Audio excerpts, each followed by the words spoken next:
ඊට පස්සේ ක්‍රියාවලිය අපි ගොඩක් වෙලා මේ ක්‍රියාවලිය 10 වසරේදී කතා කරා මොනවාද මූලාශ්‍ර ලේඛන වලින් ගනුදෙනු රැස් කළා ඊට පස්සේ ඒවා මූලික සටහන් පොත්වල වාර්තා කරා ඒ වාර්තා කරපු ඒවා ලෙජරේට පිටපත් කරලා ලෙජර් ගිණුම් ගැහුවා ඊට පස්සේ මේ ලෙජර් ගිණුම් වල ශේෂ පිරික්සුම වලට ගත්තා මෙන්න මේ ශේෂ පිරික්සුම දක්වා සිද්ධ කරන වැඩ ටිකට අපි කියන පොත් තැබීම කියලා පොත් තබන්නාගේ වැඩ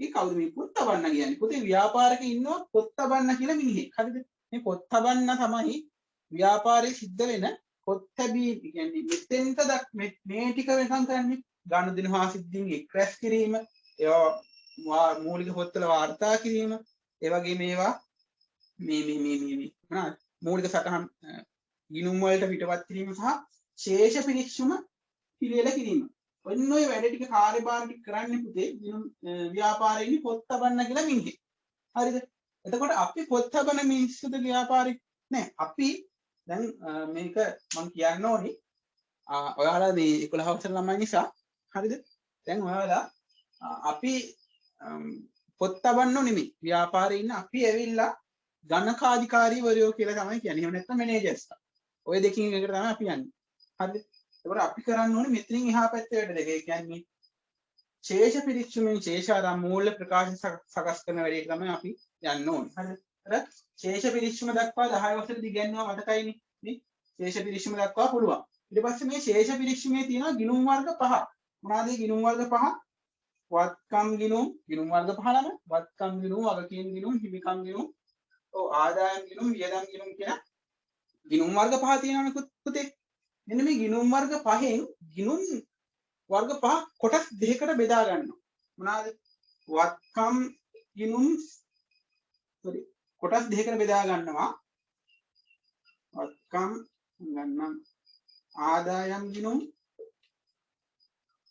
වියදම් ගිණුම් වත්කම් ගිණුම් වගකීම් ගිණුම් හිමිකම් ගිණුම් හරිද මෙන්න මේ ගිණුම් පහ මේ පහෙන් පළවෙනි දෙක දාලා එක ප්‍රකාශයක් හදනවා ඊළඟ තුන දාලා තව ප්‍රකාශයක් හදනවා මෙන්න යෙදවුම් ගනුදෙනු හා සිද්ධ වීම ටික මෙන්න ක්‍රියාවලිය 1 2 3 4 5 කියලා ක්‍රියාවලිය අන්තිමට ශේෂ පිරික්සුමක් තමයි ආවේ ක්‍රියාවලියේ මේ ශේෂ පිරික්සුමේ තියෙනවා වත්කම් සහ වියදම් ගිණුම් හර පැත්තේ ඊට පස්සේ බැල පැත්තේ තියෙනවා ආදායම් හිමිකම් සහ වගකීම් ගිණුම් මතකයි නේද 10 වසර කියලා දුන්නා රයිට් ඊට පස්සේ පුතේ මේ ශේෂ පිරික්සුමේ තියෙන ගිණුම් වර්ග පහෙන් කොටස් දෙකක් ගන්නවා ආදායම් සහ වියදම් ගිණුම් මේ ආදායම් සහ වියදම් ගිණුම් දාලා අපි හදනවා නිමවුමක් නිමවුමක් ගන්නවා මේ යෙදවුම් ගත්තා ඊට පස්සේ කිසියම් ක්‍රියාවලියකට දාලා මෙන්න නිමවුමට එනවා නිමවුමට එනවා ළමයි මොනවාද පළවෙනි නිමවුම තමයි අපි මොකද්ද ලාභ හෝ අලාභ ප්‍රකාශය ලාභ හෝ අලාභ ප්‍රකාශය තමයි මුක පළවෙනි නිමවුම හරිද පුතේ දෙවෙනි නිමවුම තමයි මූල්‍ය තත්ත්ව ප්‍රකාශය පුතේ මේ නිමවුම් දෙක විතරක් නෙවෙයි තියෙන්නේ තව නිමවුම් තියෙනවා ඒ නිමවුම් කතා කරන වලට ඒ ලෙවල් වලදී right තාම අපි තව නිමවුම් තියෙනවා ඒක මතක තියාගන්න හරි එතකොට නිමවුම් කියලා දැනට ඕ ලෙවල් වලදී නිමවුම් කියලා ගන්න මේ දෙක විතරයි ඔක්කොම නිමවුම් පහක් විතර තියෙනවා හරිද right එහෙනම් ළමයි අපි මේ ලාභ හෝ අලාභ ප්‍රකාශය හදන්නේ මම මේක වැඩිද දන්නේ මතක තියාගන්න ලාභ හෝ අලාභ ප්‍රකාශය හදන්නේ මේ ශේෂ පිරික්සුමේ තියෙන ගිණුම් වර්ග පහෙන් මෙන්න මේ ආදායම් සහ වියදම් කියන ගිණුම් දෙක දාලා විතරයි ඔයාලට මතක ඇති ලාභ හෝ අලාභ ප්‍රකාශය හැදුවේ විකුණුම් වලින් විකුණුම් පිරිවැය අඩු කරලා ඒ විකුණුම් වලට ගත්තේ විකුණුම් ආදායම විකුණුම් පිරිවැය කියලා ගත්තේ ඊට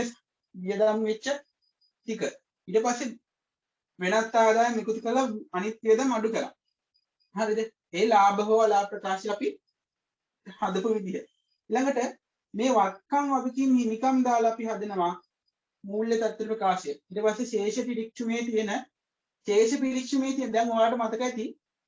දැන් මේක නම් දෙනවනේ මේ අභ්‍යාස වල දෙන මේ විකුණුම් මෙච්චරයි ගණුම් මෙච්චරයි මනං ඔක්කොම මේ ගණන් වල නම් දෙනවනේ පුතේ විකුණුම් ගාණ දෙනවා ගණන් ගාණ දෙනවා. හරි දැන් ව්‍යාපාරික කොහොම ගණන් දෙනවද?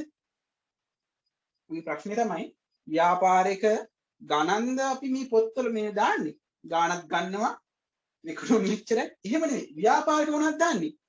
ව්‍යාපාරික දාන්නේ මේ ශේෂ පිරික්සීමේ තියෙනවා. ඇත්ත කතන්දරේ ශේෂ පිරික්සීමේ තියෙනවා තමයි මේවට දාන්නේ. දැන් අපි දාන්නේ මේ ගණන් වල තියෙනවනේ. හරිද? දැන් මේ ගණන් වල තියෙනවා අනිවාර්යයෙන්ම ගණන් වලට දෙයි එහෙනම් ශේෂ පිරික්සීමක් තමයි ඔයාලට දෙන්නේ. හරිද?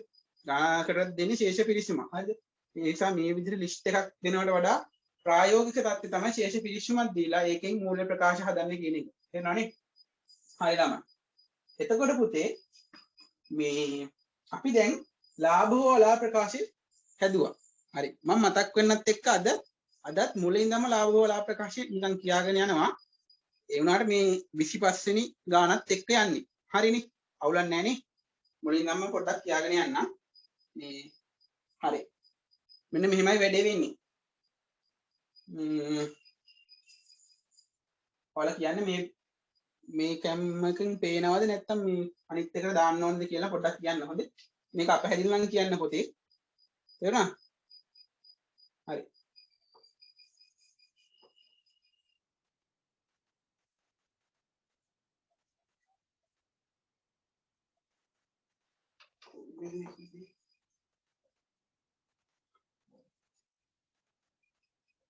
ඊට ඉස්සෙල්ලා චූටි කතන්දර ටිකක් තියෙනවා. ඉතින් ඔයාලට මේ සතුට සමරන්නත් එක්ක මම මේ ඔයාලා තමයි පුතේ මගේ දෙවෙනි බැච් එක.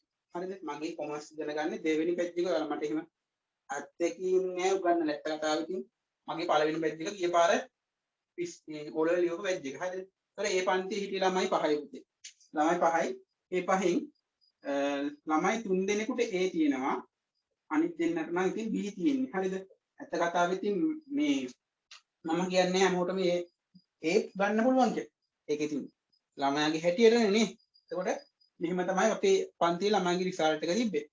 ඒකනොත් මේ ඇන්දානේ පන්තියේ ළමයි දෙන්නයි හිටියේ. ඒ දෙන්නටම ඒ තියෙනවා විශේෂ කාරණේ තමයි එක ළමයෙකුට කොමර්ස් වලට විතරයි ඒකක් තියෙන්නේ. හරි. ඒකත් පොඩක් බලන්න. එතකොට මේ ඔයාලට ඉතින් මේ ඒ ගන්නවා කියන එක ඇත්තට ගේමක් නැහැ. අපිත් එක්ක මේ විදිහට වැඩ ටික කරොත් මේ මාස ටික හොඳටම ඇති පාඩම් කරලා මේ වැඩේ ගොඩ දාගන්න. හරිද? ඊට පස්සේ තව පොඩි කතන්දරයක් කියා දෙන්නම්. මේ දැන් ඔයාලා මේකෙන් A level කරන්න යනවනේ. හරි? A level කරන්න ඔයාලා තෝරගන්න ඕනේ සබ්ජෙක්ට් එක. يعني චූටි අදහසක් දෙන්නම් මට මේ මතක් වෙච්ච වෙලාව කියන්නේ. ළමයි A level කරන්න තියෙන සබ්ජෙක්ට් වර්ග මොනවද? අවුල නැද්ද මම මේක ටික කතා කරාට? කොහොමද ඉතින් අපි තමයි මේවා ගියා දෙන්න ඕනේ. A level වලට තියෙන සබ්ජෙක්ට් වර්ග ඒවා තියෙන මොනවද මෙහෙම තියෙනවා. maths අපි ගමුකෝ science maths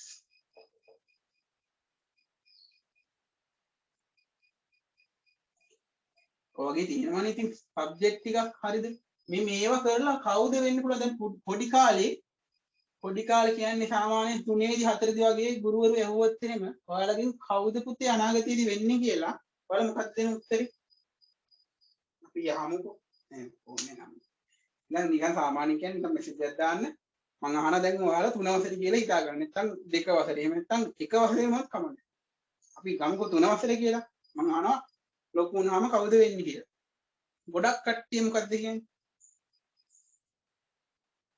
දොස්තර කෙනෙක් වෙනවා කියලා නේ හොඳ හීන කියන්නේ හොඳයි දොස්තර කෙනෙක් වෙනවා ඒ කියන්නේ ඔයාලගේ අම්මලා තාත්තලා ඒ දවස්වල ඔළුවට දැම්ම දොස්තර කෙනෙක් වෙන්න ඉගෙන ගන්න කියන එකනේ ආන්නාව ඔය හරි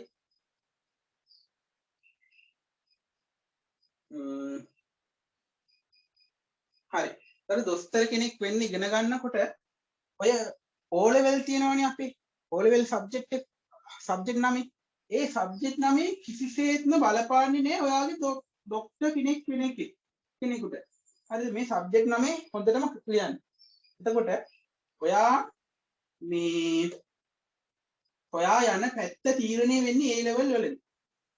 හරිද? ඔයා මොකද්ද අනාගතයේ කරන්න කියලා ඔයාගේ ජොබ් එක මොකද්ද රැකියාව මොකද්ද කියලා තීරණය වෙන්නේ A level වලදී. එතකොට ළමයි A level සයන්ස් කරනකොට සයන්ස් එකේ තියෙනවා සබ්ජෙක්ට් තුනක්. එකක් තමයි භෞතික විද්‍යාව, අනිත් එක ජීව විද්‍යාව, රසායන විද්‍යාව කියලා සබ්ජෙක්ට් තුනක්. ඒ සබ්ජෙක්ට් තුනෙන් අනිවාර්යයෙන්ම ජීව විද්‍යාව තෝරගන්න ඕනි. ජීව විද්‍යාව තෝරගන්න ඕනි මේ හරි ජීව විද්‍යාව තෝරගන්න ඕනි. එහෙම නැත්නම් බයෝ තෝරගන්න ඕනි. ඔය ડોක්ටර් කෙනෙක් වෙන කෙනෙකුට. හරි අපි කරන්නේ සයන්ස් කරලා සයන්ස් කරනවා කියන්නේ ඒක ජීව විද්‍යාව. ඒ වගේම මැක්ස් කරන ළමෙක්ට හරිද? මැක්ස් කරන ළමෙක්ට කම්බයින් මැක්ස් නැත්නම් සංයුක්ත ගණිතය. සංයුක්ත ගණිතය කියන එක තෝරගන්න ඕනි ඉංජිනේරුවරයෙක් වෙනවා නම්. හරිද? එතකොට සයන්ස් කරලා යන්න පුළුවන් පැති තමයි උපරිම පැත්ත තමයි ડોක්ටර් කියන එක. උපරිම එක තමයි මේක. හරිද? ડોක්ටර්. එතකොට උපරිම එකනේ මීට අඩු ඒවා තියෙනවා තව නර්ස් යන්න පුළුවන්. එහෙම නැත්නම් ෆාමසි වගේ ඒවා යන්න පුළුවන්. ඒ වගේ සෞඛ්‍ය අන්තයේ ඕන තැනකට යන්න පුළුවන් මේ සයන්ස් කරපු කෙනෙකුට. හරිද? මම උපරිම තැන විතරයි මම දැන්ට කියන්නේ. හරිද? ඊට පස්සේ මැක්ස් කරත් එහෙමයි. මැක්ස් කරොත් උපරිම ඉංජිනේරු පැත්තට යන්න පුළුවන්. ඊට අඩු තැනුත් තියෙනවා මිනි ඉංජිනේරු වගේ වැලුවේෂන් දෙපාර්තමේන්තුව වගේ තැන් වලට යන්න පුළුවන් මැක්ස් කරොත්. ඊට පස්සේ තව අලුතෙන් අපිට ඔබ්ජෙක්ට් එකක් තිබ්බා මේ ටෙක් කියලා එකක් නේ. ඒකට ටෙක්නීෂියන් කියලා පැත්තට ඔය ඔටෝ මොබයිල් කියන මේ කාර් හිමනම් මනම් හදන ඒ පැත්තට යන්න පුළුවන් ටෙක් කරොත්. ඊළඟට පමණක් තියෙන ආර්ට් කරොත් පුතේ ගොඩක් වෙලාවට මේක ඉහළම විදිහට ගන්න අපි මේ ලොජික් කියලා සබ්ජෙක්ට් එකක් තියෙනවා. ඒ ලොජික් කියන සබ්ජෙක්ට් එකත් එක්ක කරොත් එහෙම නීතිඥ පැත්තට යන්න පුළුවන්. ඊට අමතරව ඔයාලට ගුරුවරයෙක් වෙන්නත් පුළුවන්. හරි. ඊට පස්සේ අන්තිම එක කොමර්ස්. කොමර්ස් කියන එක කරොත් මොකද කරන්න පුළුවන්? කාවද වෙන්නේ? කොමර්ස් කියන එක කරොත් අපි දැන් විදායක ශ්‍රේණියේ රැකියා විදායක ශ්‍රේණියේ රැකියා අර සබ්ජෙක්ට් වල ගොඩක් ඒවා සීමිතයිනේ නේ. එක්ක ડોක්ටර් කෙනෙක් එහෙම නැත්නම් ඉංජිනේරුවෙක්. හැබැයි කොමර්ස් කරොත් විදායක ශ්‍රේණියේ රැකියා දෙක තුනක්ම තියෙනවා. එකක් තමයි ඇකවුන්ටන්ට්. ව්‍යාපාරවල ගිණුම් හදන කෙනා. ගිණුම් හදන කියලා අපිට ගිණුම් හදන්න ඕනේ නැහැ. පොත් තබන්නගේ වැඩ ටික අපිට නිකන් අස්සන් කරන්න තියෙන්නේ. හරිද කියලා බලන්න විතරයි තියෙන්නේ. හරිද? එතකොට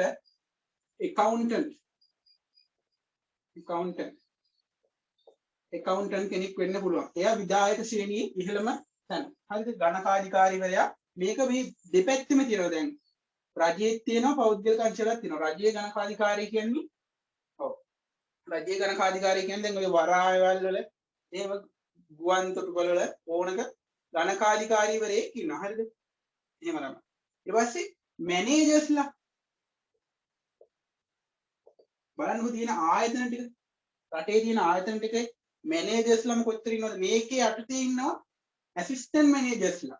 මැනේජර්ස්ලාගේ යටතේ ඇසිස්ටන්ට් මැනේජර් කෙනෙක් වුණත් ඇතිලා. හරිද? ඇසිස්ටන්ට් මැනේජර්ස්ලා ඇසිස්ටන්ට් මැනේජර්ස්ලා ඒ ඔක්කොම. හරිද? ඒතර මැනේජර් කියන්නේ විදායක ශ්‍රේණියේ නිලධාරි. හරිද? ඒතර අර කට්ටිය වගේ නෙමෙයි ඕන තරම් මැනේජර්ස්ලා ගන්නවා ඕන තරම් ආයතන තියෙනවා ව්‍යාපාර තියෙනවා.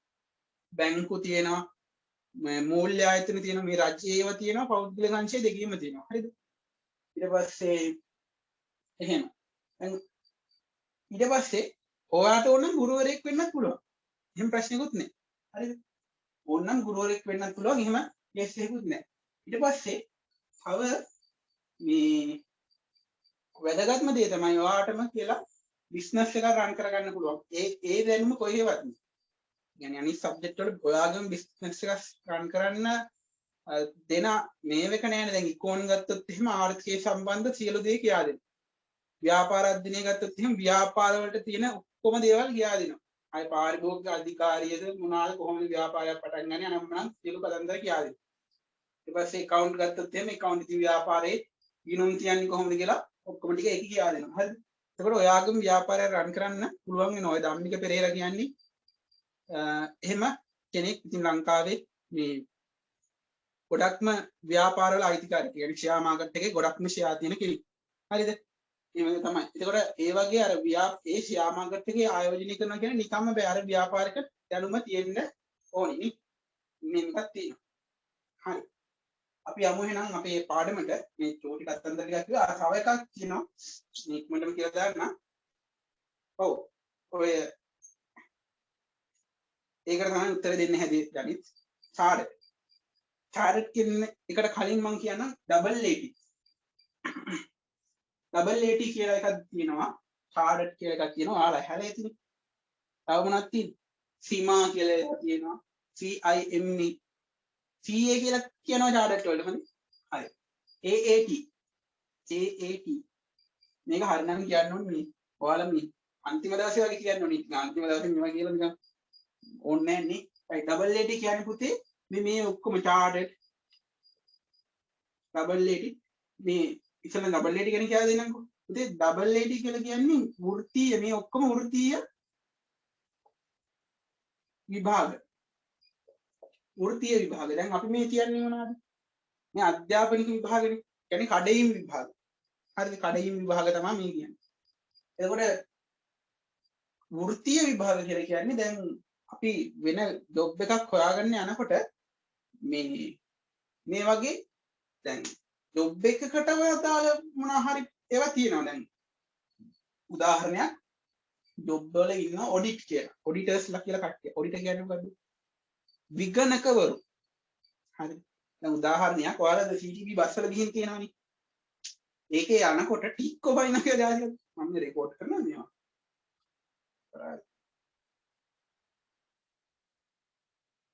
සිරිපාගේ ව්‍යාපාරයේ 2017 12 31 මාසන් මාසකට සඳහා පහත තොරතුරු ලබා දෙනවලු ඊට පස්සේ කියනවා විකුණුම් ගැනුම් ආරම්භක තොග ඔය ටික කතන්දර ටික කියලා අන්තිමට අහනවා හරිද විකුණුම් ගැනුම් අවසන් තොගය විදුලිය ඔය වගේ වියදම් ටිකක් ආදායම් ටිකක් දීලා අන්තිමට අහනවා 2017 12 31 දිනින් අවසන් වෙනවා ලාභ හෝ අලාභ ප්‍රකාශය පිළිල කරන්න කියලා.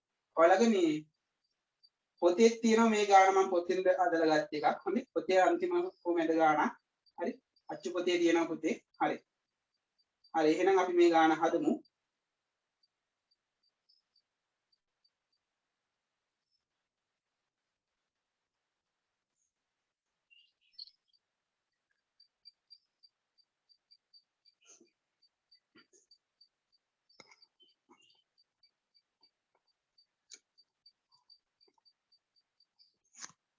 හරිනේ ගාන පටන් ගන්න පුතේ අපි ගහ ගන්න ඕනි රූල් 3ක ලාභ හෝ අලාභ ප්‍රකාශය දැන් මම ඔයාලට කියා දුන්නා ඊටත් ලාභ හෝ අලාභ ප්‍රකාශය දැන් ඉතින් හරි බලා ගන්න ඕනි අභ්‍යාසංක 25 ලාභ හෝ අලාභ ප්‍රකාශය කරනකොට උඩින්ම ලියන්න ඕනි කරුණු 3ක් තිබ්බද ආගදී ව්‍යාපාරයේ මොන වර්ෂයකද කියන්නේ කවද්ද ඉවර වෙන්නේ සහ මොකද්ද හදන්න ඕනි කියලා හරි අපි ලියමු ළමයි මේක හදලා එවලා තිබ්බා මම අර විභාග නිසා මම ආයෙත් බලලා යවන්න බැරි වුණා සමා වෙන්න ඕනි දෙවිඳු ඒක මට අමතක වුණා හරි දැන් මතක් වුණා හරි දැන් මේක බලා ගන්න හරි නම් චූටි හරියට දාගමු හරි ඔයාලා හැමතැනටම හරි දාන්න ඕනේ නැහැ ඔය වැරදිච්ච තැන් එහෙම හදාගෙන දරලාභේම හරි නම් ඒවට හරි දාගන්න හරිද සිරිපාගේ ව්‍යාපාරයේ 17 12 31 අවසන් කොට සඳහා පහත තොරතුරු ලබා දෙනවා හරි එහෙනම් උඩින්ම ලියන්න ඕනේ මේකේ සිරිපාලගේ ව්‍යාපාරය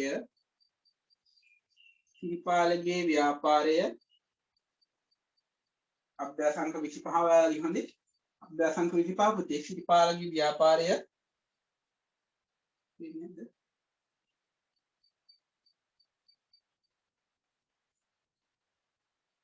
මොකද්ද මේ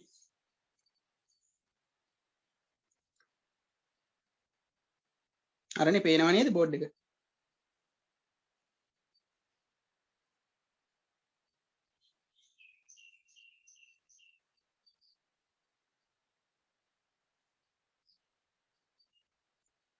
මම බෝඩ් එක පැහැදිලිව පේනවද මට මේ ගාන හැදුවා නේද ඔයාලා ඔක්කොම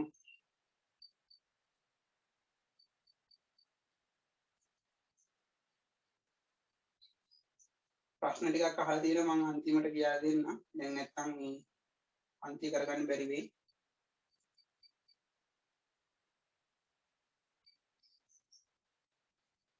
හරි සිරිපාලගේ ව්‍යාපාරය ඊට පස්සේ කවද්ද මේක ඉවර වෙන්න බලන්න 2017 12 31 අවසන් වසර සඳහා එනවා ලියනවා සිරිපාලගේ ව්‍යාපාරයේ 2017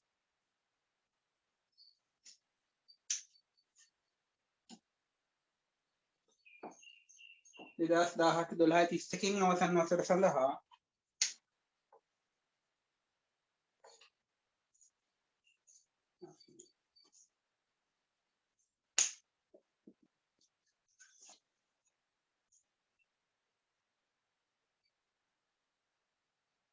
අවසන් වසර සඳහා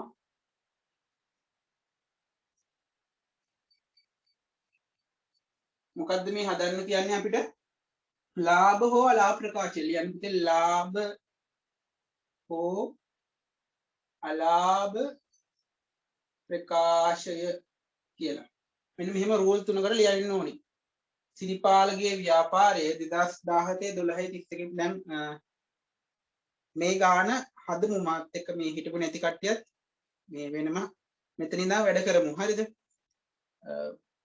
කලින් ටික බලලා හදාගමු මේ ටික දැන් හදාගන්න හරි සිරිපාලගේ ව්‍යාපාරයේ මෙන්න මේ විදිහට රූල් තුනකට ලියන්න ඕනේ පුතේ සිරිපාලගේ ව්‍යාපාරයේ 2012 31 අවසන් වසර සඳහා ලාභ හෝ අලාභ ප්‍රකාශය කියලා ලියාගත්තා හරිනේ ඊට පස්සේ ඔයාලා රූල් තුනක් ගහ ගන්න ඕනේ දිග පල්ලෙහාට රූල්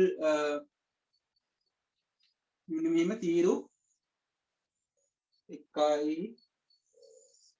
2යි 3යි පල්ලෙට රූල් කොච්චරක් යනවද පිටුවක් විතර ගන්නවනේ සමහර වෙලාවට පිටුවක් විතර ගන්න වෙනවා මේකට හරි මෙන්න මෙහෙම ගහගෙන පිටුවක් විතර මේ විදිහට ගහ ගන්න රූල් 3 1යි 2යි 3යි හරිද මෙහෙම රූල් 3ක් ගහ ගන්න ඕනේ මාත් එක්කම හදමු ඊට පස්සේ මේකේ උඩින්ම ලියනවා විකුණුම් කියලා මෙන්න මේ ටික ලියා ගන්න ඕනේ ගාන හදන්න කලින් මොනවාද විකුණුම් ඊළඟට ඍණ රූලක් ඉඳ තියලා මෙම රූලක් ඉඳ තියලා ඍණ ලකුණ දාලා අඩු කළා නැත්නම් ඍණ ලකුණ දාලා විකුණුම් පිරිවැය කියලා ලියනවා විකුණුම් පිරිවැය හරි විකුණුම් පිරිවැය දැන් පුතේ ගණන් වල විකුණුම් පිරිවැය කියන එක දෙන්නේ නැහැ අපි ඒක හොයා ගන්න ඕනේ හරි එහෙනම් විකුණුම් පිරිවැය හොයන්නේ කොහොමද දන්නවද ළමයි ඔය ගණන් වල දෙනවා ආරම්භක තොගය කියලා එකක් මෙන්න මේ ආරම්භක තොගය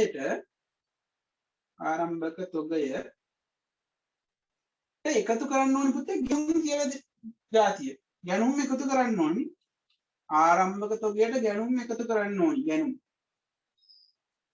හරි එහෙනම් විකුණුම් ගාන දෙනවා හැබැයි විකුණුම් පිරිවැය දෙන්නේ නැහැ ගානි හරි විකුණුම් වලින් විකුණුම් පිරිවැය අඩු කරන්න ඕනි නිසා විකුණුම් පිරිවැය හොයා ගන්න ඕනි සමහර ගණන් වල විකුණුම් පිරිවැය දෙනවා දැන් මේ ගානේ දෙන්නේ නැහැ හැම සමහර ඒවා ගොඩක් ගණන් වල විකුණුම් පිරිවැය දෙන්නේ නැහැ හරිද ආරම්භක තොගයට එකතු කරන්න ඕනේ ගැණුම් ඊට පස්සේ සමහර විකුණුම් පිරිවැයට එන වියදම් ටික එකතු කරලා අවසන් තොගය අඩු කරන්න ඕනි හරිද එතකොට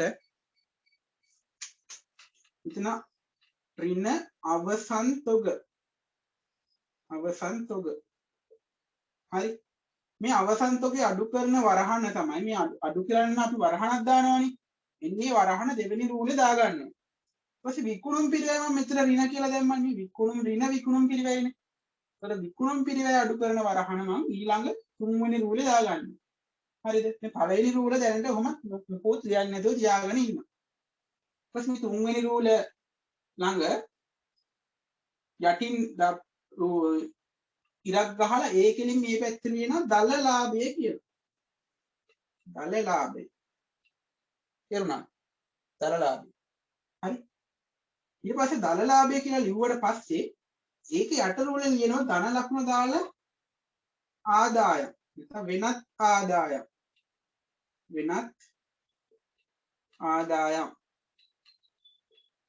ආදායම් හරිද පුතේ ඊට පස්සේ වෙනත් ආදායම් රූල් වලට රූල් 3ක් විතර තියලා ලියන්නවා ඍණ ලකුණ දාලා වියදම් කියලා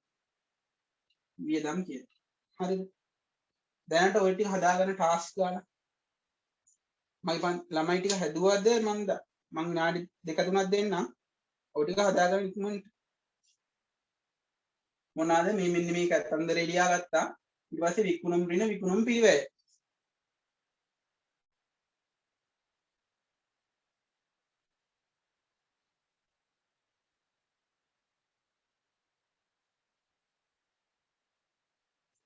ඊට පස්සේ මේ වියදම් වර්ග කරන්න ඕනි මේ තුනක් දැම්ම රූල් තුනක් ඉඳ තියන්නේ කියලා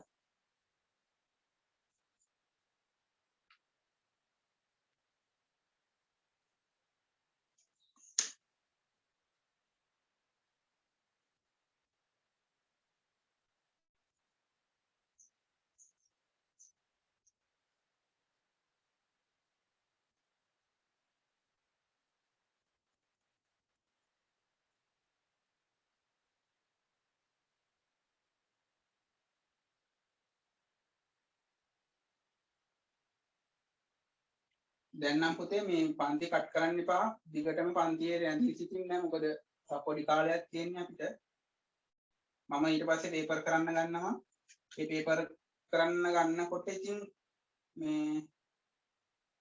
මේ පාඩම් ටික දැන් මම ඉක්මනට ඉවර කරනවා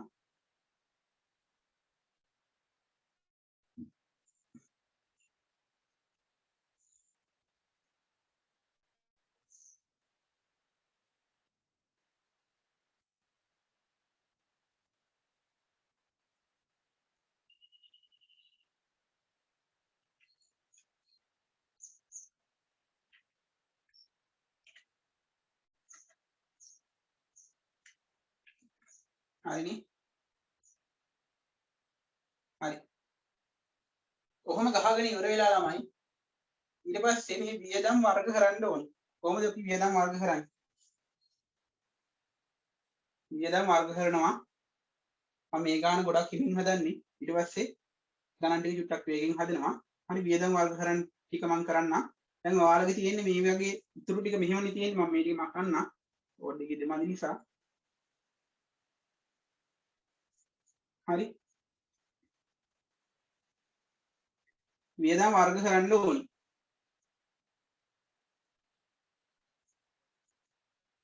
ඔන්න වියදම් වර්ග කරන්න යන්නේ මම පළවෙනි වියදම ගන්නවා ළමයි බෙදා හැරීමේ වියදම්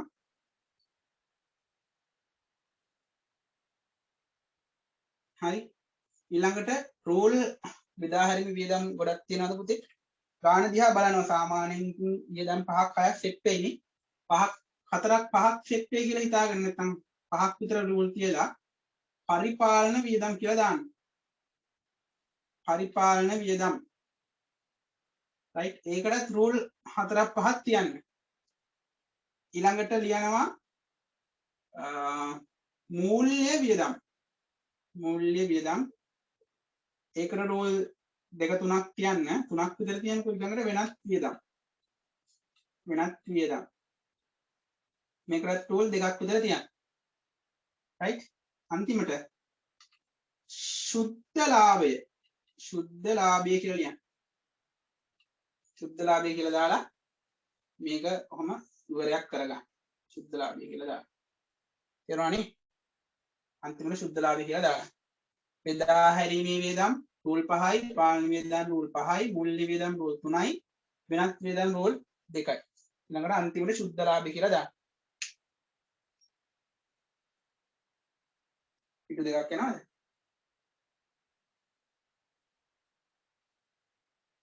පිටු දෙකක් යනවලු ගානට මම මේ දන්නේ නැහැ ඉතින් ඔයාලා මම මේ කියන රූල් ගාන ගන්න දැන් හරි බෙදා හැරීම කියන්නේ පිටු පහක් කියන්නේ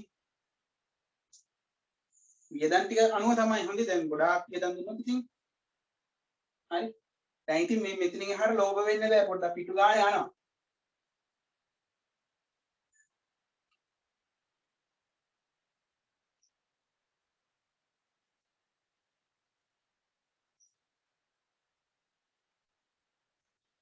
හරිනේ ඔයාලා ඔක ගන්නකම් මම මේක ආයි චූටියට ගහගන්න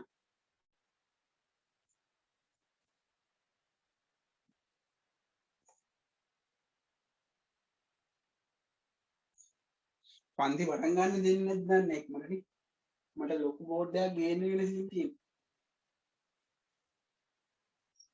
බලමු.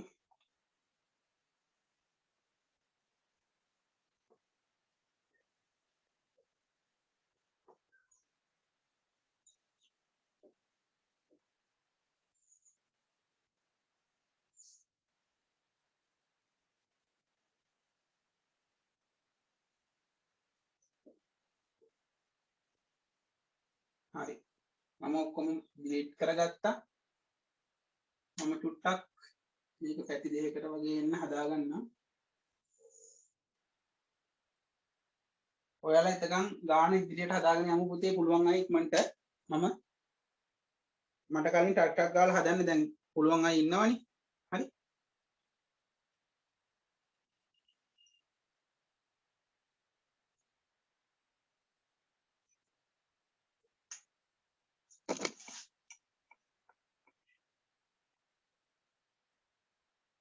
ඔව් තෙන්දුර කට්ටිය හදලා තියෙන්නේ මට එව්වා.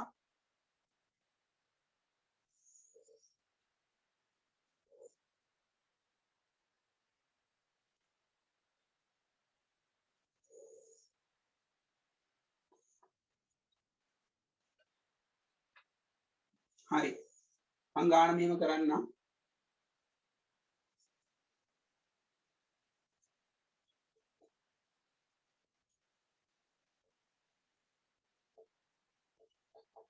මේ ගාන මේ හදපු ළමයි හරි.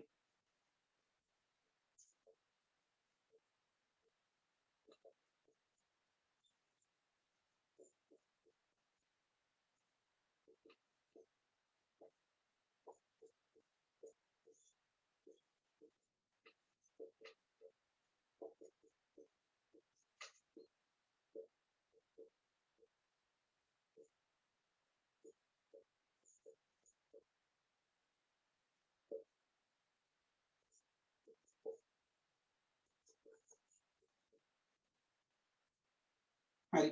පළවෙනියට දෙන්නේ පුතේ විකුණුම්. දැන් මේ එකින් එක යන්න. මුලින් ඉඳන්ම යන්නේ කියලා. විකුණුම් 8,60,000යි. දාන්න තියෙන්නේ. පුතේ විකුණුම් දාන්න තුන්වෙනි රූලට 8,60,000.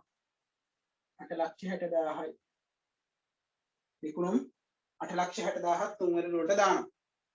ගැනුම් 5,00,000යි. පුතේ ගැනුම් මේ තියෙන්නේ. විකුණුම් පිරිවැය හොයන තැන ගැනුම් කියලා තියෙනවා. ගැනුම් කියලා තියෙනවා. ඒක දෙවෙනි රූලට දාන ලක්ෂ 5ක්. දෙවෙනි රූලට ලක්ෂ 5යි. ගැනුම් ලක්ෂ 5යි. ඊට පස්සේ ආරම්භක තොගය 91,000යි. ආරම්භක තොගය මේ තියෙන්නේ විකුණුම් පිරිවැය හොයන තැන. එතන දානවා 91,000. ඊට පස්සේ අවසන් තොගය 72,000යි. දැන් හරි ලේසි වැඩේ පුරවන්න තියෙන්නේ. ඉතින් අවසන් තොගයේ මේ දෙවෙනි රූලේ වරහන් ඇතුලේ තියෙනවා. එතන 72,000ක් දාගන්න.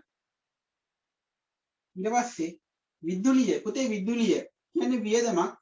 මේවා වියදම් බෙදා මේ වර්ග කරන්න ඕනේ අපි. හරිද? වියදම් අඩු කරන්න කියන්නේ වර්ග කරන්න ඕනි. ඒතර විදුලිය කියන්නේ පරිපාලන වියදමක්. පරිපාලන වියදම් වල විදුලිය කියලා 6,000ක් දාන්නේ. 6,000 දාන්නේ පළවෙනි රූලේ. 6,000යි. පළවෙනි රූලේ 6,000ක් දාන්න. රක්ෂණ 1,500යි. පරිපාලන වියදම් වල රක්ෂණ කියලා දාන්න 8,500යි. මම වේගය වැඩිද කට්ටියට කරන්න කිව්ව හින්දා මම කිව්වේ කාට හරි වේගය වැඩි වගේ නම් පොඩ්ඩක් ප්‍රයිවට් මෙසේජ් එකක් දාන්න මේ. පොඩ්ඩ මහෙන්න කියන්න ඕනේ නැහැ ඉතින්. කියන්න තව පොඩ්ඩක් ෂෝ කරන්න ඕන නම් එහෙම කියන්න. ප්‍රශ්නයක් නැහැ. තේරෙන්නේ නැත්නම් තියෙනවා නම් කියන්න.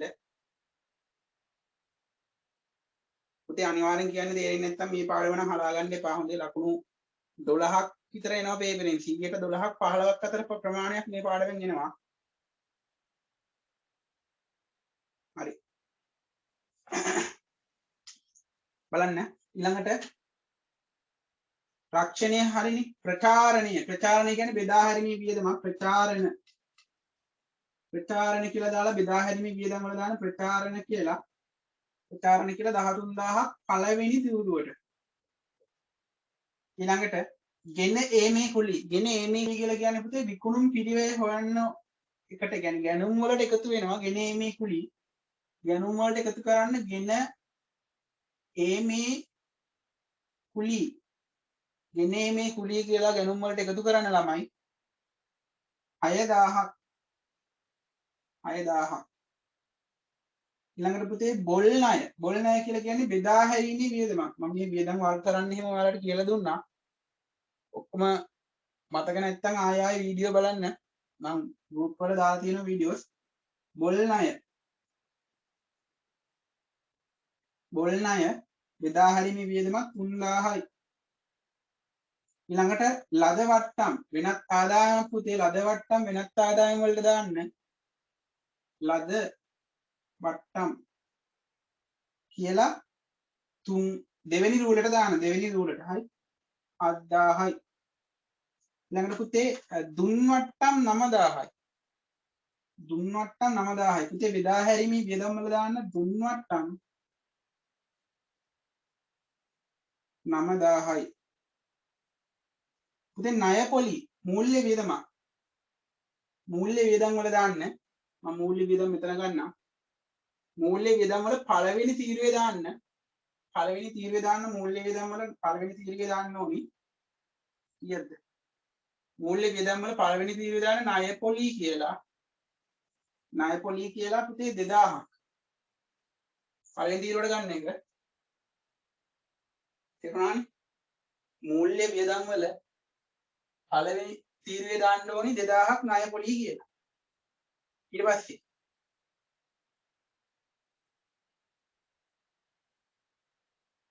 මේක වෙයිද? දැන් ඔයාලා දැන් මේක වෙයිද මන්ද? දැන් අවුලක් නැද්ද අසිත? අවුලක් නැහැ. අසිත අවුලක්. හරි. අසිත අවුලක් නැහැ. අසුන් මොකද අපේ? දැනට අවුලක් නැද්ද? අවුල්ද? තේරුන්නේ නැද්ද? කියපු ටික. හරි. මේ වියදම් ටික වර්ග කරලා දාන්න තියෙන එච්චරයි නේද? තේරුණානේ? මෙහෙම අර ස්ට්‍රක්චර් එක ගැහුවා. ඊට පස්සේ වියදම් ටික වර්ග කරලා දැම්මා. ගම් වතුරෙන් සිදු වූ තොගහානිය කොහෙද යන්නේ? ගම් වතුරෙන් සිදු වෙන තොගහානිය වෙනත් වියදමක්. හරි ලේසි. වෙනත් වියදම් කියලා තියෙනවනේ ඔයාලගේ වෙනත්. ඒ වෙනත් වියදම් වල දානවා තොගහානි කියලා දාන්න. තොගහානි කියලා 6500. 6500. හරි. තොගහානිය 6500.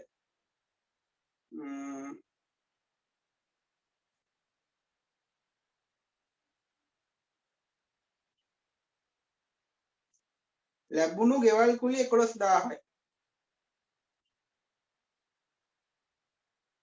ලද ගෙවල් කුලි 11000යි. මතක තියාගන්න මේ අවසන් තොගේ අරන් තියෙන්නේ තොගහානියෙන් පස්සේ කියලා මතක තියාගන්න. මොකද අපි ආයෙ මෙතන තේරුණානේ? දැන් අපි අවසන් තොගේ ගණන් කරලා තියෙන තොගහානිය උනාට පස්සේ කියලා අපි ටික අපකල්පනය කරනවා. හරි. මොකක් හරි යටින් කිව්වොත් එහෙනම් අවසන් තොගේ අරන් තියෙන්නේ තොගහානියට කලින් කියලා වගේ එකක් කිව්වොත් එහෙනම් මොකද කරන්න වෙන්නේ? එහෙනම් අපි අවසන් තොගෙන් අඩු කරන්න ඕනේ. මොකද අවසන් තොගේ ඒක ඔයාලට ඕනේ ලොකු වැඩි. හොඳයි. ඕනේ නැහැ. ඔයාලට මුකුත් ඕනේ මේ ඔය තියෙන විදිහටම දාගෙන යන්න. මොනවා හරි ප්‍රශ්න ආවොත් උත්තර අහන්න. හරි. ලැබූ ගෙවල් කුලිය පුතේ වෙනත් ආදායමක්. ගෙවල් කුලිය ලද ගෙවල් කුලිය වෙනත් ආදායම වලට දාන්න ලද ගෙවල් කුලිය වෙනත් ආදායම් නිසා ඒක දාන්න 11000ක් වෙනත් ආදායම් වලට. සේවක වැටුප් පරිපාලන වියදමක්. සේවක වැටුප් පරිපාලන වියදම් වැටුප් කියලා දානවා මම. වැටුප් කියලා දානවා 23000යි. 23000යි. ලැබූ කොමිස් ඒකත් වෙනත් ආදායමක්. කොමිස් වෙනත් ආදායම වලට දාන්න කොමිස් දැන් මම එක කොටේ ලියවෙන්නේ කොමිස් කියලා දාන 7200ක්.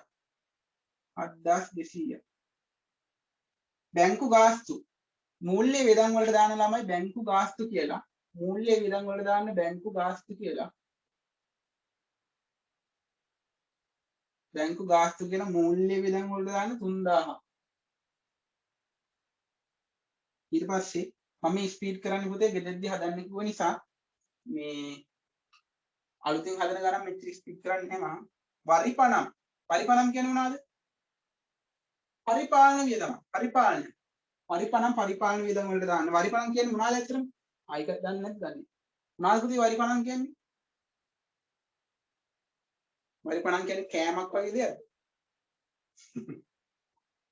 මොනවාද වරිපණම් කියන්නේ? අහලා නැද්ද? අයි වරිපණම් කියන්නේ වියදමක් කියලා දන්නවා. මොකක් හින්දාද ඔක ගෙවන්නේ? දැන් සේවක වැටුප් කියන්නේ සේවකයෝ වැඩ කරන හින්දා ගෙවන වැටුප. කවුරු අයිඩියාවක් නැද්ද? බදු අන්න හරි බදු රජයට අපි බදු ගෙවන්න එපා ව්‍යාපාරයක් කරගෙන යනකොට. අන්න ඒව තමයි. හරි. ලිපි ද්‍රව්‍ය පුතේ පරිපාලන වියදම් වල දාන්න. ලිපි ද්‍රව්‍ය පරිපාලන වියදම් වල දාන ලිපි ද්‍රව්‍ය කියලා 3500 ඊට පස්සේ මෝටර රථ වියදම්. මොකක්ද මේ මෝටර රථ වියදම් කියලා කියන්නේ? ෂය මං කිව්වා අර මෝටර රථේ කැඩෙනකොට දැන් ඔයාලගේ වාහන කැඩෙනවනේ. කැඩෙනකොට හදන්න යනවා. හදන්න වියදම් වෙනවනේ ගෑරේජ් වලට එහෙම. අන්න ඒක. ඉස්සර කියන්නේ. එතකොට ඒක මෝටර රථ වියදම් වල දාන්න බෙදා හැරීමේ වියදම් වලට යට ඒවා පේන්නේ නැහැ. ඔව් මම දැන් යට ඒවා පෙන්වන්න ගියොත් එහෙම මේ උඩ ටික පේන්නේ නැති විදිහට.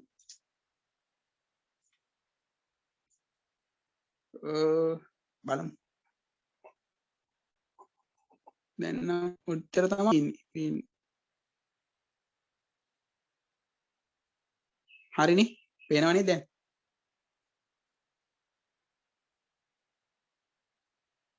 ඔච්චර තමයි තියෙන්නේ පේන්නේ. පරිපාලන වියදම් වැටුප් වලින් ඉවරයි. හරි. නෑ ලිපි ද්‍රව්‍යයක් තියෙනවනේ. වරිපණම් දාන්න පුතේ පරිපාලන වියදම් වලට. දාන්නේ නැද්ද ඒක?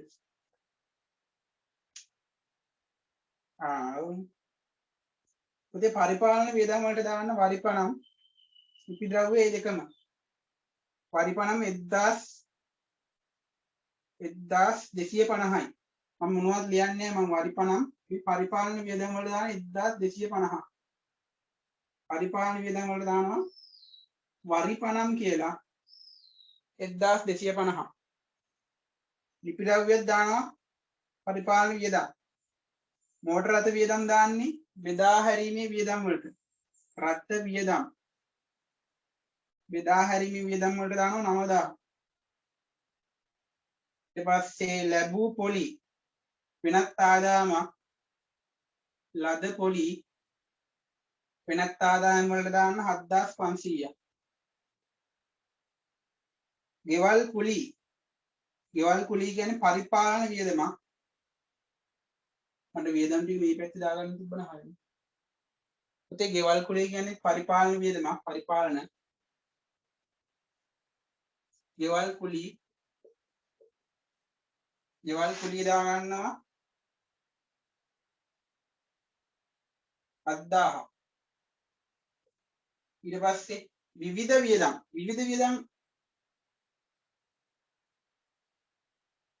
අපි වෙනත් වියදම් වලට දාමු. මේක විවිධ වියදම් කියවහම නේ ඒක වෙනත් වියදම් වලට දාන්න විවිධ වියදම්.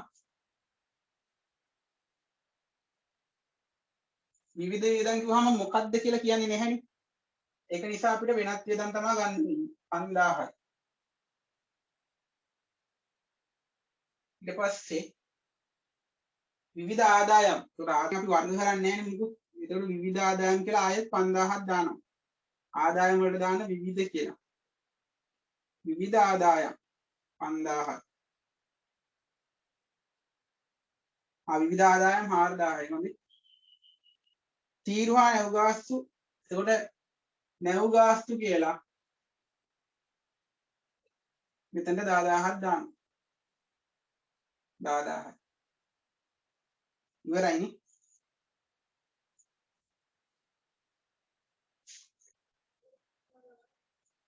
මේ ගාන ටිකක් ලොකු වැඩි නිසා. හරි. දැන් අපි මොකද කරන්නේ? විකුණුම් තියෙනවානේ. විකුණුම් පිළිවෙල හොයාගන්න. මෙතන විකුණුම් පිරිවෙයි තියෙන ආරම්භක තොගේ ගැනුම් ගැනීම ඉක්ලි නැව් ගාස්තු ඔය ටික එකතුව ගන්න. මේ ටික එකතුව ගන්න. 91000යි ලක්ෂ 5යි ඔය ටික එකතු වෙනවා 1.6යි 7යි 9යි 1.10යි 6,10,000යි එතන විකුණුම් අවසන් තොගේ අඩු කරාම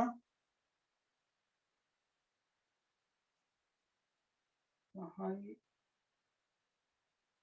10න් 3යි 5,35,000යි පුතේ එන්නේ විකුණුම් පිරිවෙයි කීයද එන්නේ අඩු කෙනෙක් කියන්නකෝ අයික අන්මියුට් කරලා මේ මොනිටර් ගාන හරි නේද දැන් මම බැලුවා නේද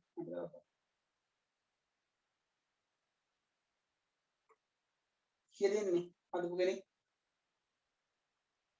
විකුණුම් පිරිවෙයි වෙන ගානක් දෙන්නේ ඔය ගානට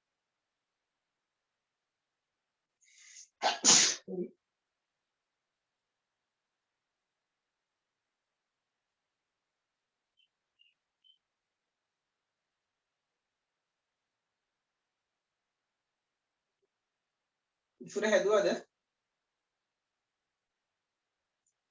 සචින් දැනිත්ලා හැදුවේ නැද්ද ගාන විකුණුම් පිරිවෙයි කීයද ගන්නෙ එකතු කරන්න එනවද ආයේ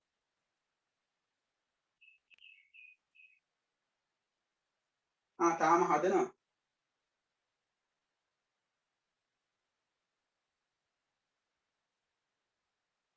හරි හරි හරි මම හිමීට හදන්නම් ඔයාලත් හිමීට මේ විකුණුම් වලින් විකුණුම් පිරිවෙයි අඩු කරන්න පස්සේ දල ලාභය ගන්න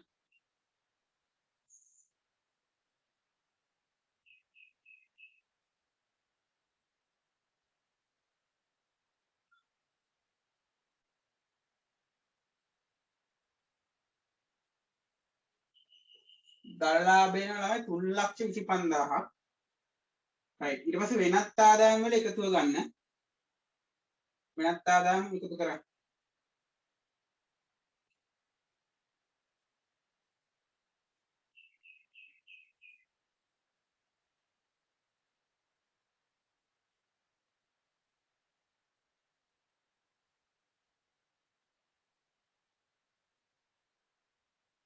තිස් 6,700යි නේද මේක යවනවා මේ පැත්තට 36,700යි කියලා මගේ ගණන් වැරදි නම් ඔයාලා මේ කියන්න වෙනත් ආදායම් වල එකතුව මෙච්චරයි කියලා දාන්න chat box එකේ ඊට පස්සේ මේ දෙක එකතු කරන්න 800යි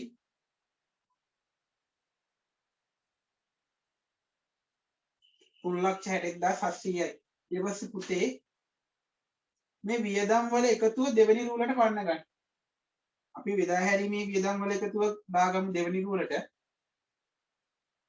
0.3යි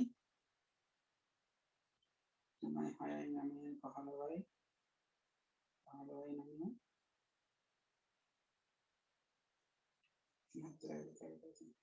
34,000යි ඉතින් පරිපාලන වියදම් වල එකතුව එහා පැත්තට දාගමු පරිපාලන වියදම් වල එකතුවක් එහා පැත්තට දාගමු මගේ ණයා ගියා වගේ තියෙන්නේ ඔයාලා හරියට එකතු කරගන්න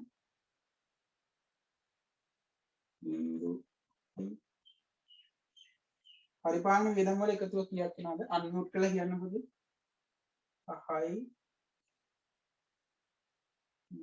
2යි 5යි 10යි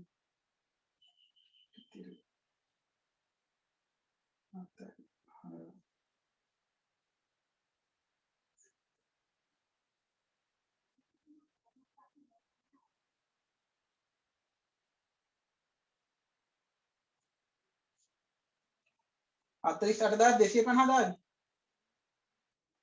පරිපාලන වියදම් කීයද 49,250යි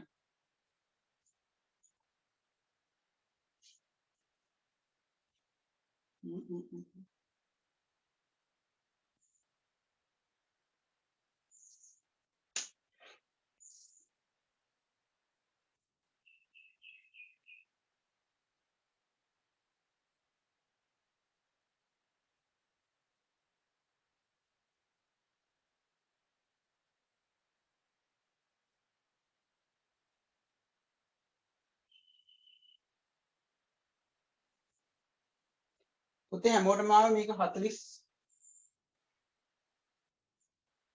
විසුර නෑ 250ක් එනවා. ඒ 42යි 250 මේ පරිපාලන වියදම් වල මෙතනක් තියෙනවා 7000ක් ගෙවල් කුලී කියලා. 49 250 ඉන්නේ. මේ ටික හරි නේද? බෙදා හරිනේ වියදම් 34000 ආවනේ. හරි 49 250ලු. ඊට පස්සේ මූල්‍ය වියදම් වල එකතුව පුතේ 5000යි. වෙනත් වියදම් වල එකතුව 11500යි. හරි. ඒ ඔක්කොම දෙවෙනි රූලට මාරු කරගත්තා. පුතේ දෙවෙනි රූලෙන් තුන්වෙනි රූලට දාගන්න ඕනේ මේ වියදම් වල එකතුව. පුතේ වියදම් වල එකතුව කීයක් වෙනවද? මට කවුරු හරි දාන්නකෝ. වියදම් වල එකතුව කීයක් වෙනවද? ඒ කියන්නේ 34000යි 49 250යි 5000යි 11500යි. ඒකේ දුර වැඩි නම් පොඩ ළඟට අරන් ඉක්තු කරගන්න. මුළු වියදම් වල එකතුව කීයක් වෙනවද? 500යි 250යි 750යි කීයයි 750 දෙන්නේ? 49 34යි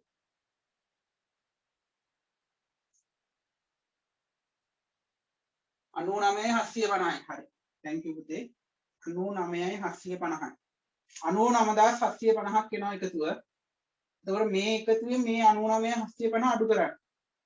ඊට පස්සේ සුද්ධ ලාභය කියන තැන දාන්න. සුද්ධ ලාභය කියන තැන දාන්න පුතේ.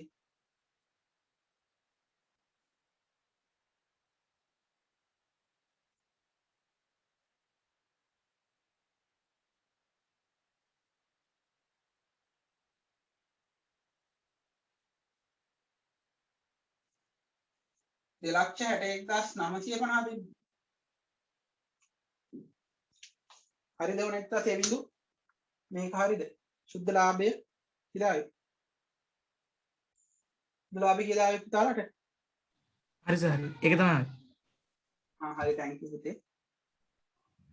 හරි එහෙනම් මේක මේ පොටක් ඉතින් අමාරු කියන්නේ මට ලස්සනට හදන්න තිබ්බා මේ ලොකු බෝඩ් එකක් තිබ්බනම් පැහැදිලිව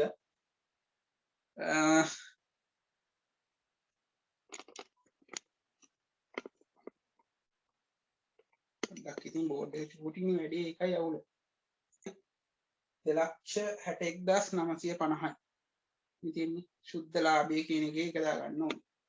හරි හරිනේ.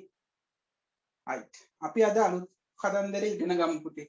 දැන් මේ ලාභ හෝ ලාභ ප්‍රකාශයක් හදන එක එච්චර අවුලක් නෑ වගේ නේද? තාම අවුල් තියෙන කට්ටිය මට අනිවාර්යෙන් කියන්න මම එයාලට වෙනම දවස් දාලා ලාභ හෝ ලාභ ප්‍රකාශයේ ආයෙ පොඩ්ඩක් කියලා දෙන්නම්. වීඩියෝ බලලා තේරෙන්නේ නැත්නම්. හරි. දැන් ඔයාලගේ කැපවීම අනිවාර්යෙන්ම තියෙන්න ඕනි. හරි. යම් අලුත් වැඩේට මේක වැරදි කට්ටිය පොඩ්ඩක් හදාගන්න. අපි යමු ශේෂ පිරික්සුමට.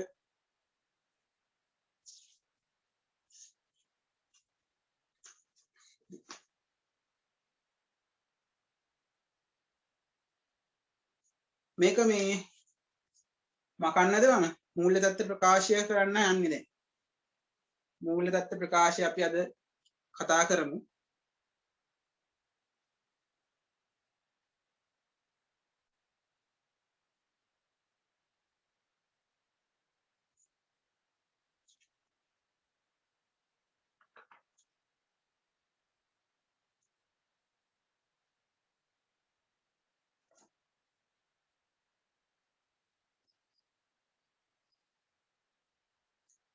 හරි මේක මැකුවට කමක් නැහැ නේ.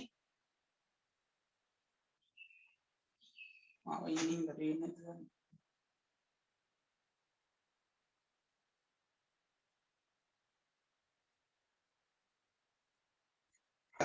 මම මූල தත්ත්ව ප්‍රකාශය කතා කරන්නම් එහෙනම්.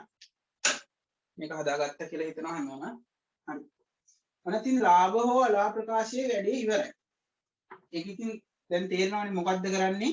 විකුණුම් වලින් විකුණුම් පිරිය අඩු කරලා දර ලාභය හොයා ගන්නවා. ඒ දර ලාභයට වෙනත් ආදායම් එකතු කරලා අනිත් වියදම් අඩු කරලා මේ සුද්ධ ලාභය හොයාගන්න. ඔකනේ කරේ.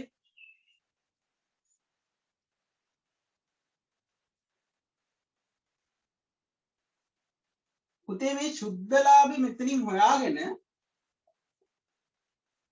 අපිට මේ මෙන්න මේ අද ක්‍රියාදින එක තමයි මේ ගණන් බැලන්ස් කරන්න පුළුවන් මේකකින්. හරිද? ඒක කියා දෙනවා. ඔයාලා 10 වසරේ ඉගෙන ගත්ත නේද? ගිණුම් කරන සමීකරණය කියලා පාඩම. ඒ ගිණුම් කරන සමීකරණය මට පොඩ්ඩක් කියන්න පුළුවන්ද? ගිණුම් කරන සමීකරණය මම අහන්නේ. 10 වසරේ ගිණුම් කරන සමීකරණය අපි ඉගෙන ගත්තා නේ කොල්ලෝ. ඒකේ සමීකරණය පොඩ්ඩක් මතක ගන්න පුළුවන්. ගිණුම් කරන සමීකරණය මොකද්ද? 10 වසර පස්වෙනි පාඩම. හතරවෙනි පාඩම ගිණුම් කරන්නේ හැඳින්වීම, පස්වෙනි පාඩම ගිණුම් කරන්නේ. මම දැන් අහන්නේ ගිණුම් කරන සමීකරණය මොකක්ද කියලා බලන්න.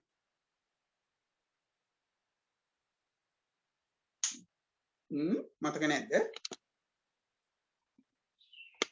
කාටවත් මතක නැද්ද?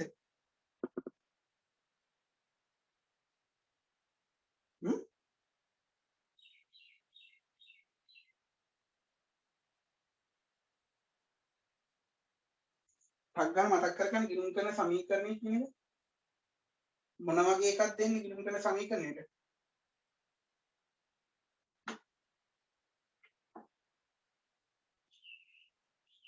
කවුරු හරි කියන්නකෝ. ගිණුම් කරන සමීකරණයට මොකක්ද අපි ඉගෙන ගත්තේ?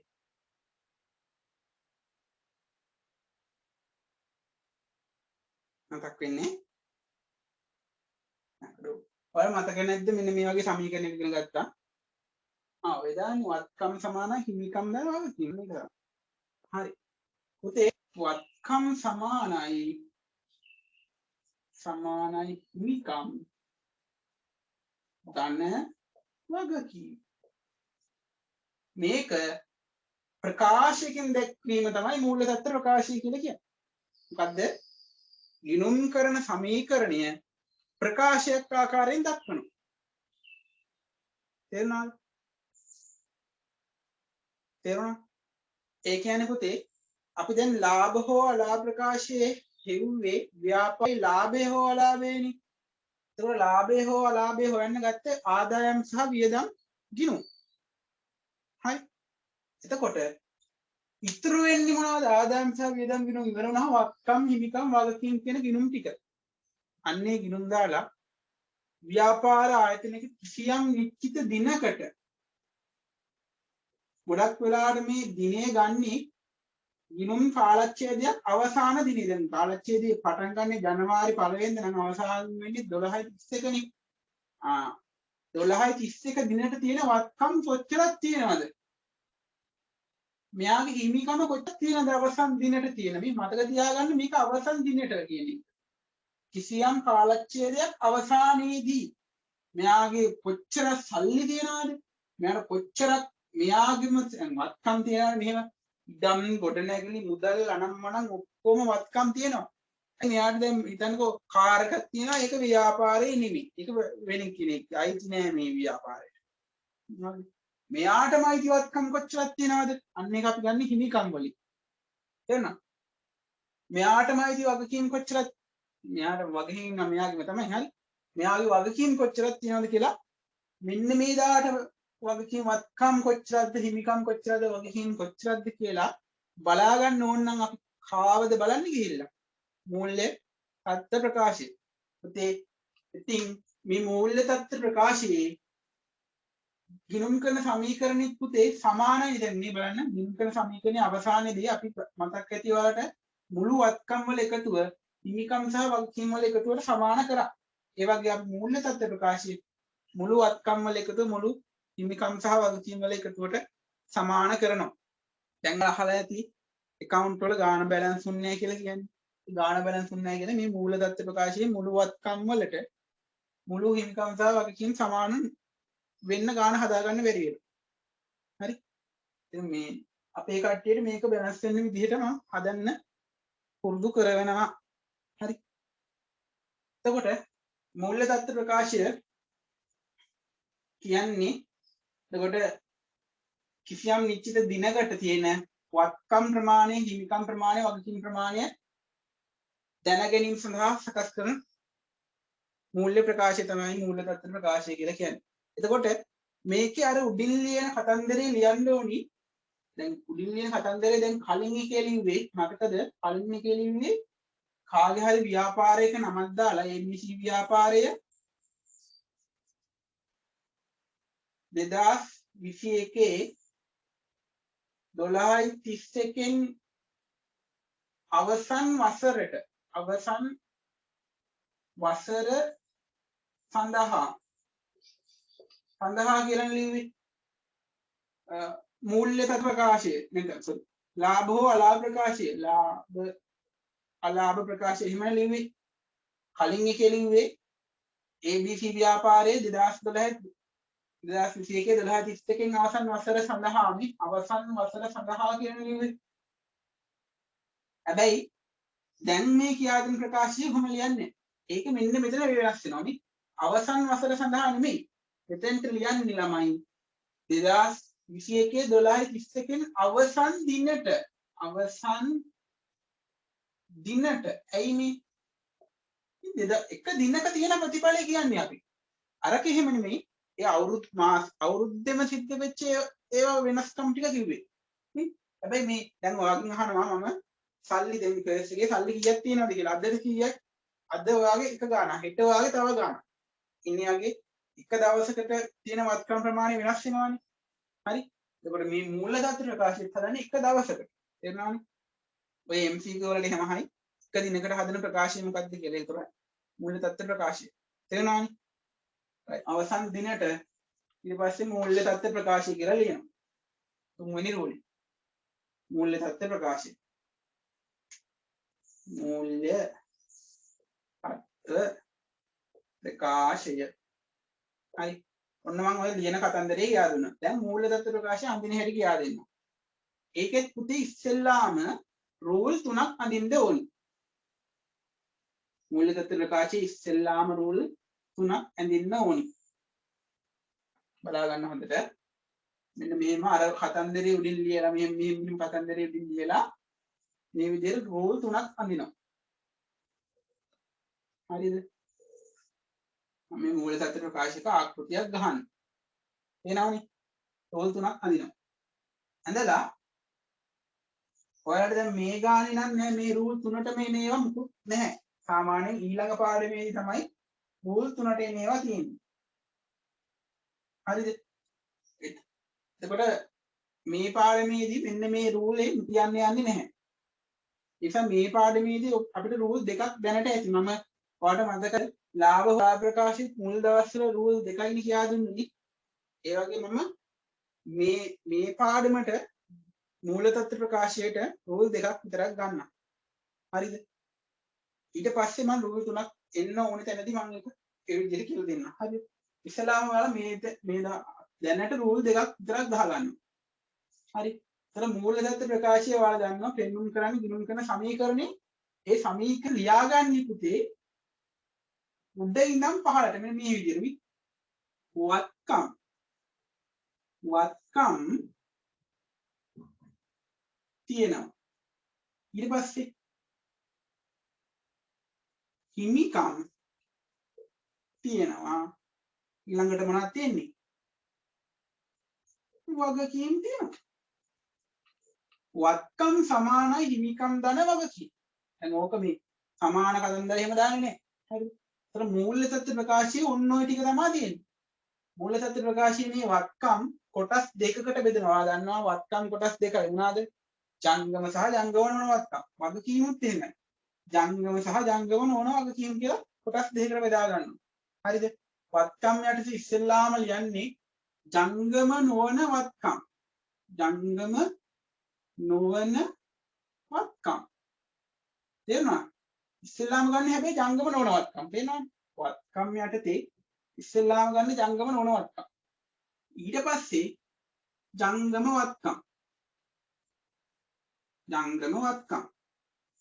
ජංගම නොවන වත්කම්. ජංගම වත්කම්. ඉතින් මේ ජංගම වත්කම් ලියද්දී පොඩි ක්‍රමයක් තියෙනවා ලියන්න. ඒ ක්‍රමේ නම තමයි ද්‍රවශීලතා අනුපිළිවෙල. මොකක් අනුපිළිවෙල? ද්‍රවශීලතා අනුපිළිවෙල. ද්‍රවශීලතා මොකද මේ ද්‍රවශීලතා අනුපිළිවෙල කියන්නේ? තමයි වත්කම අලාභ නොවිද ඉක්මනින් මුදල් බවට පත් කර ගැනීමේ හැකියාවට අපි කියනවා ද්‍රවශීලතාවය කියලා. මොකද වත්කමක් අලාභ නොවිඳ ඉක්මනින් මුදල් බවට පත් කර ගැනීමේ හැකියාව. අපි කියනවා ද්‍රවශීලතාවය කියලා. හරි. ද්‍රවශීලතාවය. එතකොට ළමයි මට කියන්න දැන් මම උදාහරණයක් කියන්නම්. මේ පෑන මම ගන්නවා රුපියල් 100කට ගන්නවා. අරන් මේ පෑන මම දෙනවා රුපියල් මේ පොඩ්ඩක්වත් ලියන්නේ නැතුව රුපියල් මේ අලුතෙන්ම ගත්ත පෑන රුපියල් 5කට විතර විකුණනවා. 100කට අරන් 5කට විකුණනවා. මේ හදිස්සියක් සල්ලි හදිස්සියක් කියලා රුපියල් 5ට විකුණනවා. එතකොට කවුරු හරි ගන්න ඉඩ තියෙනවනේ මොකද මම අලුත්ම පෑනක් නිසා. හැබැයි මගේ අලාභයිද ඒක ලාභයිද? මට ලාභයිද අලාභයිද මං අහන්නේ. රුපියල් 100ට අරන් 5ට විකුණනහම හැබැයි කවුරු හරි ගන්නේ ඉක්මනටනේ රුපියල් 5ක් ඉඳලා.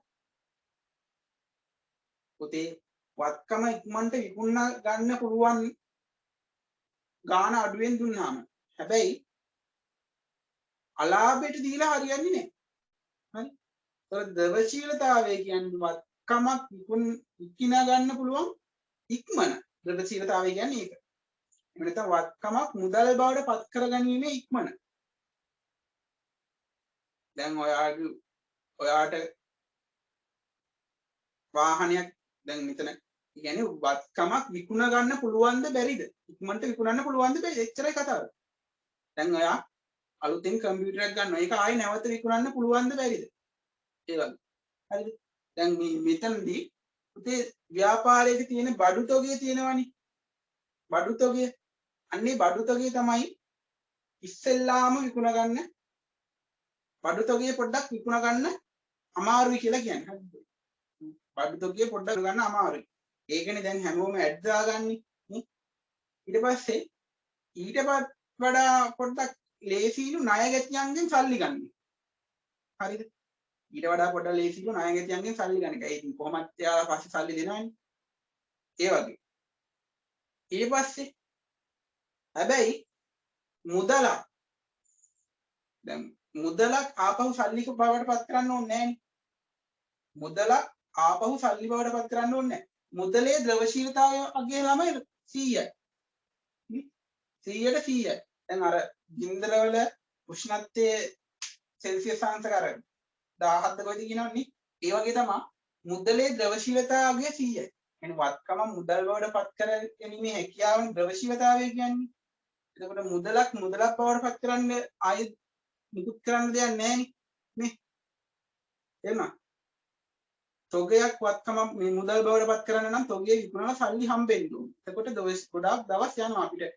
තොගය භාණ්ඩ විකුණන්න වෙනවා ඉන්න වැඩ ටිකක් තියෙනවානේ. තේරුණා?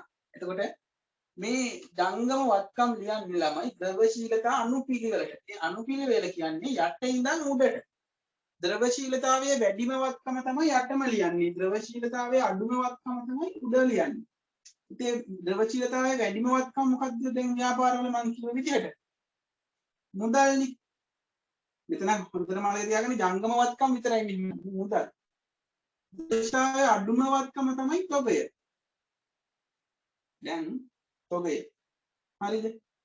දැන් මෙතෙන්දී ඒසර් තොගය ගත්තේ අපි කලින් ගානෙත් අපි අවසන් තොගය එහෙම ගත්තානේ. ඇයි දැන් මෙතෙන්දිත් ගන්නේ තොගය? ප්‍රශ්නයක් එන්නේ නැද්ද වලට?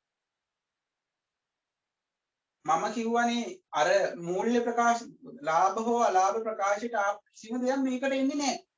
ඇයි? ලාභ හෝ අලාභ ප්‍රකාශයට එන්නේ ළමයි ආදායම් සහ වියදම් විතරයි. තේරුණාද? ලාභ හෝ අලාභ ප්‍රකාශයට එන්නේ මොනවා විතරයිද? ආදායම් සහ වියදම් විතරයි. එතකොට ලාභ හෝ අලාභ ප්‍රකාශයට ගත්ත තොගය ගත්තනේ. තොගය කියලා එකක් ගත්ත අවසන් තොගය කියලා අපි අඩු කරා. ආරම්භක තොගය කියලා අපි එකතු කරා. ඉතින් සර් ඒකට ගත්ත එක මේකට එන්නේ නැත්තම් ඇයි ඉතින් දැන් ආයෙත් තොගය කියලා ලියන්නේ? ඉතින් ඒකට ගත්තේ මතකයිද අපි විකුණුම් පිරිවැය හොයාගන්න තමයි ඊ ගත්තේ. ඒකට ගත්ත නෙමෙයි. ඒකේ අපි හරි පෙර වැඩක් වගේ කරේ අපිට අර විකුණුම් පිරිවැය තමයි ඒකට ගත්තේ. පිරිවැය හොයාගන්න අර දෙතිව ගත්තේ. අර වෙනම හොයන්න ඕනේ විකුණුම් පිරිවැය වෙන තැනක හොයාලා අතෙන්ට දැම්මත් කමන්නේ. හැබැයි ඔයාලට ඒක විභාගෙදි මේ අවසර නැහැ. විකුණුම් පිරිවැය වෙන තැනක හොයාලා දාන්න අවසරයක් නැහැ. ඒ ලෙවල් වලදී එහෙම අවුලක් නෑ මං හිතන්නේ. තේරුණාද? තේරුණානේ කතාව? අතෙන්දි තොගය ගත්තේ විකුණුම් පිරිවැය හොයාගන්න ඕනි නිසා. දැන් මේ එතකොට තොගය කියන එක එතෙන්ට ගිහින් නෑ. තොගය කියන්නේ අනික වත්කමක් නෙවෙයි. වියදම ආදාය නියදමක් නෙමෙයි. හරි? ඒ නිසා තොගය තමයි මේ ද්‍රවශීලතාවය අඩුම වත්කම. මුදල් තමයි ද්‍රවශීලතාවය වැඩිම වත්කම. ඉතින් මේ මැදට අනිත් ඒවා ඕන එකක් දාගන්න පුළුවන්. තොගය ඊළඟට ණය ගැටියෝ. හරිද? ණය ගැටියෝ. ණය ගැටියෝ කියන්නේ පස්සේ සල්ලි දෙන කට්ටිය. තොගයට වඩා ඉක්මනින් ණය ගැටියන්ගෙන් සල්ලි ගන්න පුළුවන්ලු. පුතේ හොඳට මතක තියාගන්න වත්කම් ලියනකොට ඔයාලා මෙන්න මේ තුන ලියාගෙන ඉන්න ඕනේ. තේරුණා? මේ ගණන් හදන ට්‍රික්. ඉස්සෙල්ලාම තොගය කියලා ලියනවා. ඊළඟට ණය ගැටියෝ කියලා ලියනවා. මැද ඉඩ තියලා රූල් 4ක් ඉඩ තියලා අන්තිමට තොග මුදල් කියලා ලියනවා. ඊට පස්සේ මැදට එන ඕනම ජංගම වත්කම මම ගණන් හදන දුක ගියා දෙන්නම්. මෙතෙන්දි ඔය දානවා. ඒ කියන්නේ අපි ඉතින් හිතන්නේ නැහැ. හැබැයි මේ තුන පිළිවෙලට තියෙනවා. මේ තුන පිළිවෙලට තියුවා කියන්නේ එයා දැනගන්නවා අපි ද්‍රවශීලතා අණු වලට තමයි ලියලා තියෙන්නේ කියලා. මැද ටිකේ යාටවත් හොයාගන්න බෑ ද්‍රවශීලතාවය වැඩි කොයිකද කියලා. තේරුණා? පේපර් මාකින් බලන කෙනාට හොයාගන්න බෑ ඒක. මේ තුන බලන්න. තේරුණානේ? හරි? රයිට්. ඒක ජංගම නොවනවත්කම් කියන්නේ ඉඩම් ගොඩනැගිලි අනම්මන. ජංගම වත්කම් කියන්නේ මේ තුන මේ විදිහට පිළිවෙලට ලියන්න ඕනේ. මේවා තියෙනවද නැද්ද කියලා අදාළ නැහැ. තිබුණොත් අපි වටිනාකම දානවා නැත්නම් ඔහොම ඉලක්ක ගහලා දානවා. ඉතින් තොගය ඊළඟට ණය ගැටියෝ මැද රූල් දෙක තුනක් තියන්න තව වත්කම් තිබුණොත් ලියන්න. අන්තිමට මුදල්. හරි. ඊළඟට හිමිකම. ඉතින් හිමිකම ගණන් කරන ක්‍රමයක් තියෙනවා. හිමිකම ගණන් කරන විදිහක් තියෙනවා. මේ මොන හිමිකමද මේ ගන්නෙ? මේ ඔක්කොම ගන්නෙ පුතේ ව්‍යාපාරේ අවසාන දිනට. අවසාන දිනට දැන් 12:31ට තියෙන වත්කම් ටික තමයි ගන්න. මේ ජංගම නොවනවත්කමුත් 12:31 දිනට ඒවා. තොගයත් එහෙම මේ මෙතන දාන්නේ අවසන් තොගය. හොඳයි. ආරම්භක තොගය නෙමෙයි. ණය ගැතිය වුණොත් අවසාන ශේෂය ගන්න. ඇයි දැන් අපි මේ ගන්නේ මොකෙන් අරන්ද මේ ගන්නේ ශේෂ? ශේෂ පිරික්සුමෙන්නේ. දැන් ශේෂ පිරික්සුමට දාගන්නේ අපි ගිණුමක අවසාන ශේෂය නේද? එතකොට ගිණුමක අවසාන ශේෂය කියන්නේ ගිණුමක් කොහොම දැන් හිතන්නකො මුදල් ගිණුම ගහනවා. මුදල් ගිණුමේ අවසාන ශේෂය කියන්නේ සාමාන්‍යයෙන් ඒ කාලච්ඡේදයේ අවසානයේ තියෙන ශේෂයනේ. ඒ නිසා මේක හදන්නේ අවසාන ශේෂ දාලා. හරි. එතකොට මේ හිමිකමත් ගන්න ඕනේ අවසාන හිමිකම. තේරුණා? නම් 12:31 හිමිකම. ඉතින් අවසාන හිමිකම ගන්න මෙන්න මෙහෙමයි. ආරම්භක හිමිකම. එහෙම නැත්නම් ආරම්භක ප්‍රාග්ධනය. ව්‍යාපාරයක් පටන් ගන්නකොට තියෙන ප්‍රාග්ධනයට එකතු කරනවා ලාභ. කොහොමද සර් ලාභය ගන්න? ඇයි අපි කලින් අපි හදා ගන්නවනේ මූල්‍ය ලාභ හෝ අලාභ ප්‍රකාශය. අන්නේ ලාභ හෝ අලාභ ප්‍රකාශයෙන් ළමයි මේකට ලාභය ඒකෙන් ආපු සුද්ධ ලාභය මේකට එකතු කරනවා. තේරුණා? ඒ කියන්නේ අරක වැරදුනොත් මේකත් අනිවාර්යෙන්ම වරදිනවා. තේරුණාද? right. ආරම්භක ප්‍රාග්ධනයට එකතු කරන ලාභය ඊට පස්සේ ගැනිලි තිබ්බොත් අඩු කරනවා. මේක ගැනිලි අඩු කරනවා. හරිද? සමහර වෙලාවට අමතර ප්‍රාග්ධනය තිබ්බොත් එකතු කරනවා. ඒවා ගොඩක් වෙලාවට නැහැ. මෙන්න මේක මතක තියාගන්න. අග හිමිකම හොයන්නේ කොහොමද? ආරම්භක ප්‍රාග්ධනයට ලාභය එකතු කළා. ගැනිලි තිබ්බොත් ඒවා අඩු කරනවා. හරි. මේවා ඔක්කොම කරන්නේ මෙන්න මේ අවසන් රූලෙ. ඊපස්සේ වගකීම් පුතේ ජංගම සහ ජංගම නොවන කියලා කොටස් දෙකක් තියෙනවා. මේවා නම් ඉතින් ද්‍රවශීලතාව අනුපිළිවෙලට ලියන්න ඕනේ නැහැ.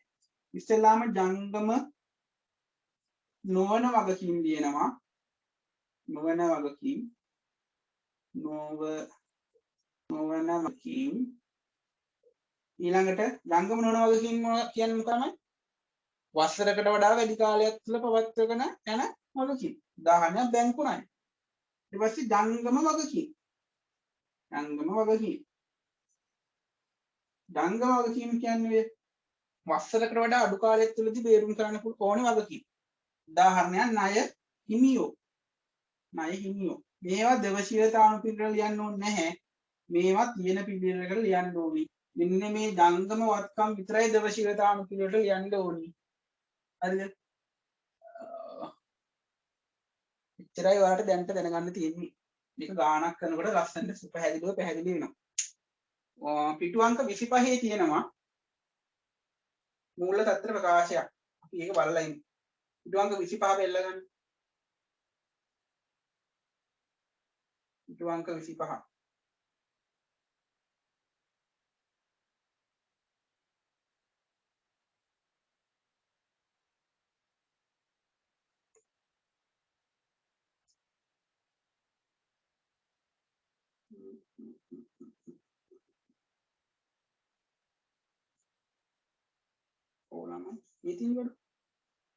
රිසානාගේ මොකක්ද?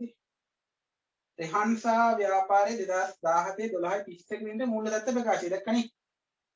මූල තත්ත්ව ප්‍රකාශයක් දැක්කනේ. බලන්න ඕකේ පොඩ්ඩක් අධ්‍යයනය කරන්න මම කියපු කතන්දර ටික තියෙනවද කියලා.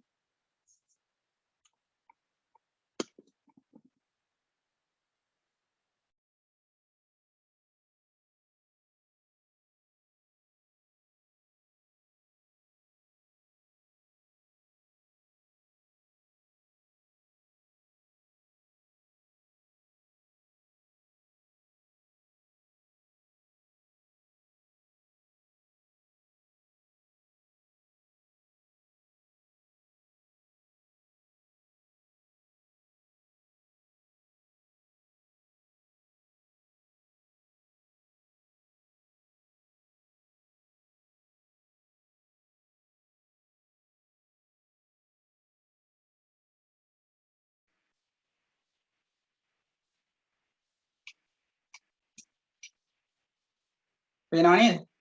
ජංගම නොවනවත්කම් යටතේ ඉදම් හා ගොඩනැගිලි මෝටර රථ ලීබඩු උපකරණ ස්ථාවර තැන්පතු ආයෝජන.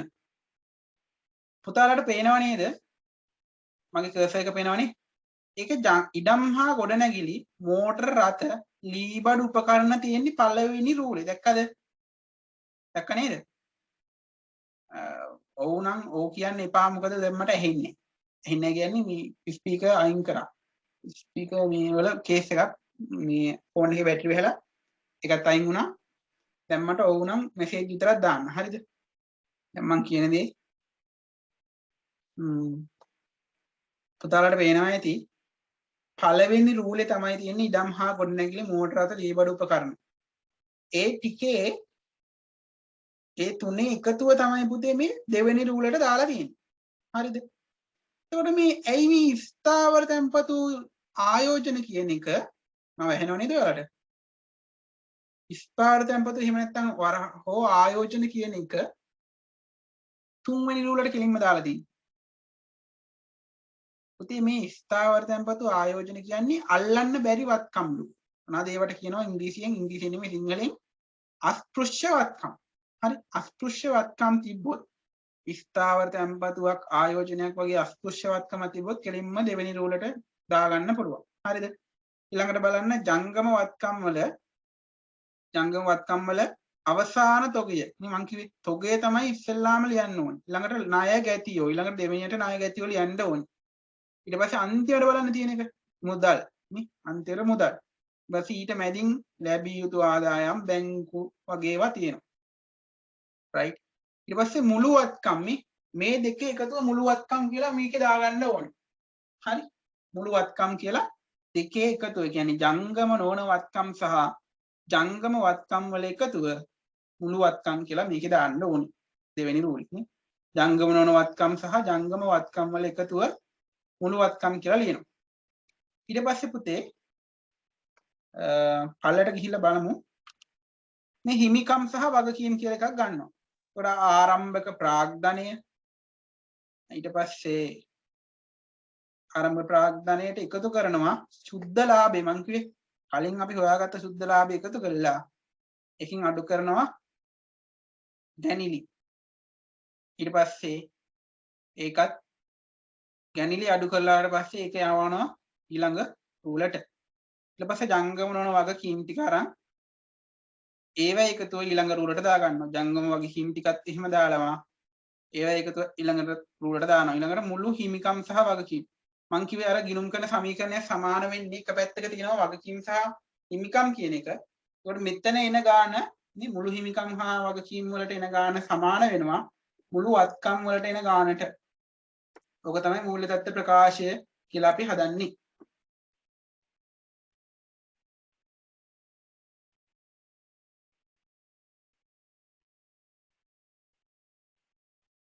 තේරුණාද පුතාලට?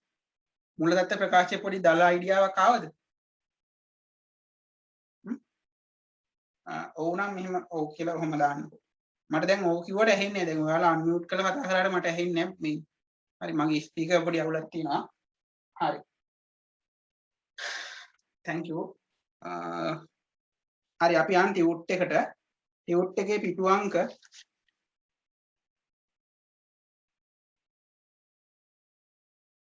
හරි thank you පුතේ. හරි. මේ ටියුට් එකේ මේ ටික පුරව ගන්න ඕනි.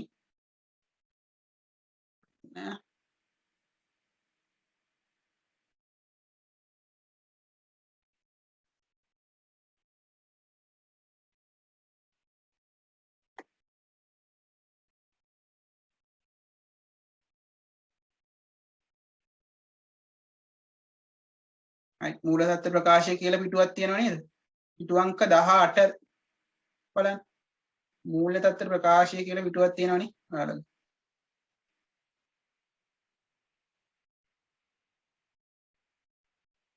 මෙන්න මේකට එන්න. මූල තත්ත්ව ප්‍රකාශය කියලා පිටුවක් තියෙන ළමයි. මූල තත්ත්ව ප්‍රකාශය කියලා පිටුවක් තියෙන. හරි. මූල තත්ත්ව ප්‍රකාශය කියන එකේ නිර්වචන ටික ඒ ටික ලියාගමුද එහෙනම්? මූල තත්ත්ව ප්‍රකාශය කියන්නේ කිසියම් නිශ්චිත කාල පරිච්ඡේදයක් අවසානයේ වත්කම් වගකීම් හිමිකම් වල වත්කම් වගකීම් හිමිකම් ඇතුළත් කරලා කිසියම් නිශ්චිත දිනකට හදන ප්‍රකාශයක්. හරිද? ඒවැ වටිනාකම් තමයි ගන්න පුළුවන්. මූල්‍ය தත්ත්වය බලා ගන්න තමයි මේ මූල தත්ත්ව ප්‍රකාශය හදන්නේ. මූල්‍ය தත්ත්වය කියලා අපි කියන්නේ. හරිද? තේරුණාද? හරි නේද? මේක ලියමුද එහෙනම්? ළමයි එහෙනම් ලියන්න මූල தත්ත්ව ප්‍රකාශය කියලා පිටු අංක 18ද මන්ද? මේ පිටුවට එන්න මූල தත්ත්ව ප්‍රකාශය කියලා දාලා මෙහෙම ලියන්න. ලියන්න පුතේ. යන ලාභ හෝ අලාභ ප්‍රකාශය ලියන්න පුතේ. ලාභ හෝ අලාභ ප්‍රකාශය ලාභ හෝ අලාභ ප්‍රකාශය ලාභ හෝ අලාභ ප්‍රකාශය ලියන්න. ලාභ හෝ අලාභ ප්‍රකාශය ලාභ හෝ අලාභ ප්‍රකාශය ලාභ හෝ අලාභ ප්‍රකාශය ලාභ හෝ අලාභ ප්‍රකාශය ලාභ හෝ අලාභ ප්‍රකාශය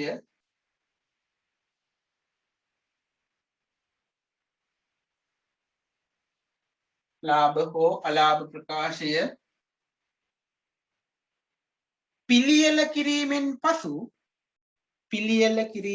පසු ලාභ හෝ අලාභ ප්‍රකාශය පිළියෙල කිරීමෙන් පසු ලාභ හෝ අලාභ ප්‍රකාශය පිළියෙල කිරීමෙන්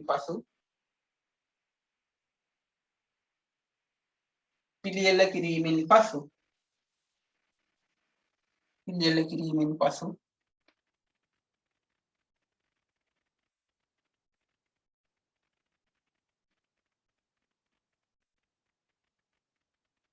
පිළියෙල කිරීමෙන් පසු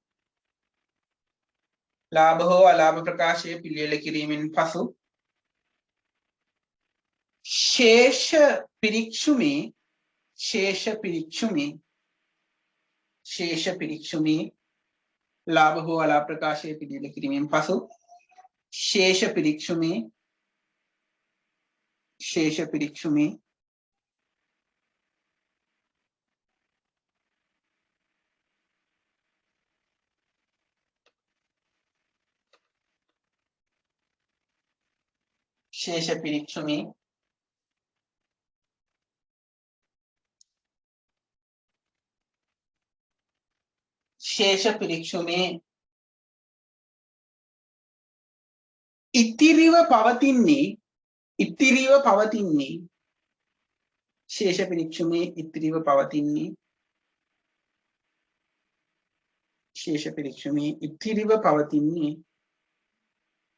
ඉතිරිව පවතින්නේ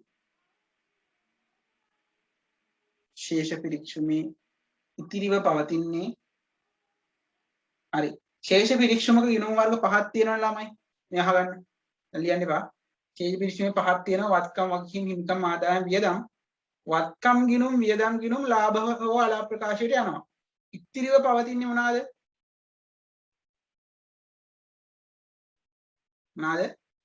කිව්වට ඇහෙන්නේ මට නේ හරි කමන්නේ ඉතිරිව පවතින්නේ කියන්න වත්කම් ගිණුම් ආදායම් වියදම් ගිණුම් අරහෙට ගියානේ දැන් කියන්නේ වත්කම් ගිණුම් ලියන්න වත්කම් ගිණුම්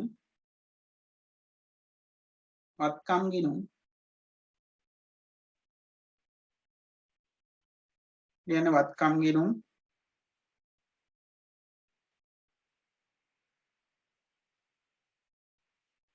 හිමිකම් ගිණුම් සහ වගකීම් ගිණුම් හිමිකම් ගිණුම් සහ වගකීම් ගිණුම්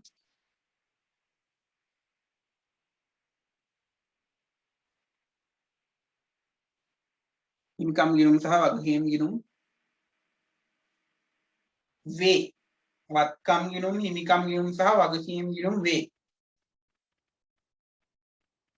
වත්කම් ගිණුම් හිමිකම් ගිණුම් වත්කම් ගිණුම් හිමිකම් ගිණුම් සහ වගකීම් ගිණුම් වේ හිමිකම් ගිණුම් වගකීම් ගිණුම් වේ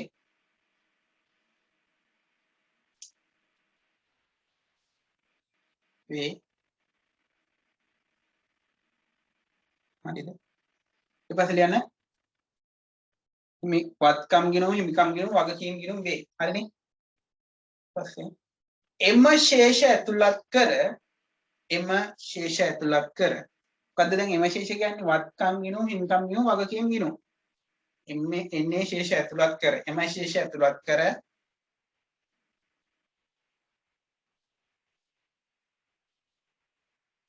ඇතුළත් කර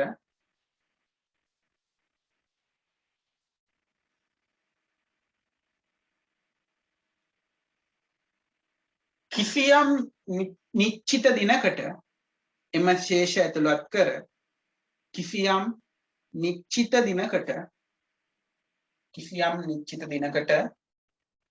එම ශේෂ ඇතුළත් කර කිසියම් නිශ්චිත දිනකට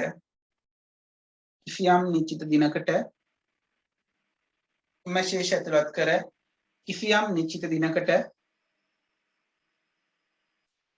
එම ශේෂ ඇතුළත් කර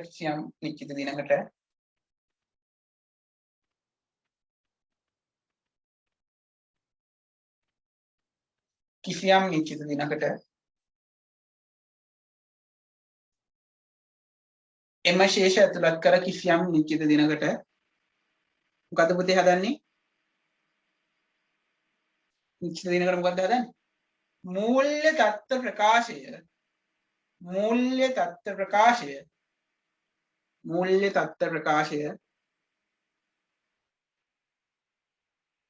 තත්ත්ව ප්‍රකාශය මූල්‍ය තත්ත්ව ප්‍රකාශය පිළියෙල කරයි